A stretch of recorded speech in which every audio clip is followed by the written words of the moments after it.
राजधानी दिल्ली में वैसे तो पॉल्यूशन की समस्या पूरे साल ही रहती है, लेकिन सर्दियों के मौसम में ये मुद्दा राजधानी में कुछ ज़्यादा ही जोर पकड़ता है, खासकर दिवाली के बाद, जिसे लेकर सरकारें अपनी जिम्मेदारियों से पीछा छुड़ाने के लिए एक दूसरे पर आरोप लगाती हैं। कोई पटाखों को दोष देता है तो कोई पराली जलाने को, लेकिन इस सब के बीच असल कारण कहीं पीछे छूट जाते हैं और राजधानी की हालत बद से बदतर हो जाती है, जिसका असर दिल्ली वालों की सेहत पर पड़ता है।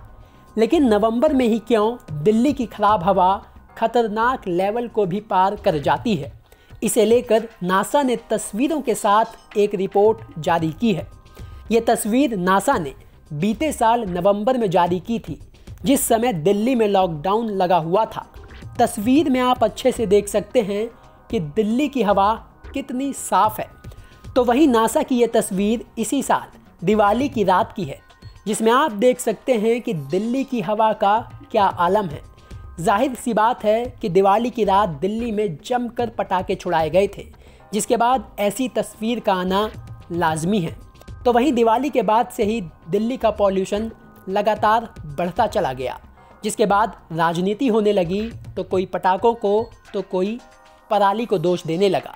जिसके बाद नासा ने 11 नवंबर को ये तस्वीर जारी की, जिसमें आप ये जो लाल कलर के धब्बे देख रहे हैं, असल में ये वो इलाके हैं जहां भारी मात्रा में पराली जलाई गई। यानी दिल्ली में जब लॉकडाउन था, सभी आर्थिक गतिविधियां बंद थीं, तब दिल्ली की हवा साफ थी। लेकिन दिल्ली में लॉकडाउन खुलते ही दिल्ली की हालत कुछ यूं हो गई। कारण है दिल्ली के आस पड़ोस के राज्यों में जलने वाली पराली।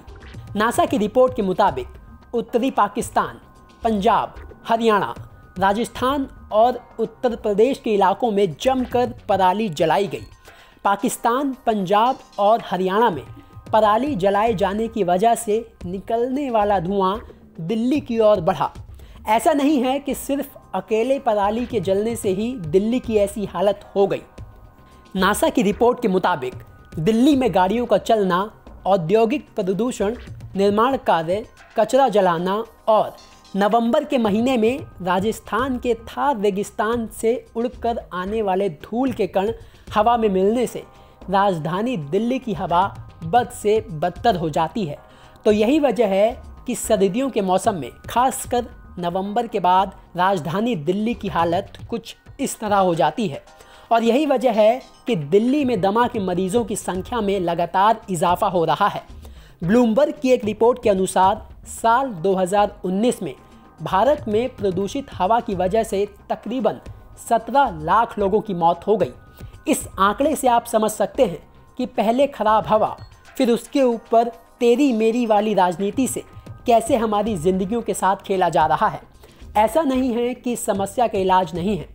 नासा के गॉडार्ड स्पेस फ्लाइट सेंटर के वैज्ञानिक हिरेन जेठवा ने बताया कि इस समस्या का एक ही इलाज है, वह है हरियाली। अगर हर साल हरियाली की मात्रा बढ़ाई जाए तो दिल्ली एनसीआर समेत उत्तर भारत के कई इलाके सर्दियों में प्रदूषण मुक्त हो सकते हैं। लेकिन हरियाली का आलम हमारे देश में कुछ यूं है कि विकास के नाम पर ना जाने कितने जंगल उजाड़ दिए जाते हैं, कितने पेड़ काट दिए जाते हैं और खाना पूर्ति के नाम पर नेताजी #GoGreen के साथ पौधा लगाते हुए तस्वीर ट्वीट करना नहीं भूलते। उसके बाद पौधा और हरियाली सब राम भरोसे।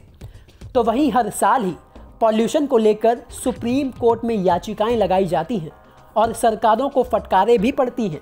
लेकिन होता क्या है, थोड़ा पॉल्यूशन कम होते ही मामले को ठंडे बस्ते में डाल दिया जाता है और इसी तरह लाखों लोग हर साल इस समस्या की वजह से दम तोड़ देते हैं। लेकिन होता कुछ नहीं है, सिर्फ राजनीति के अलावा। ब्यूरो रिपोर्ट, दिल्ली तक।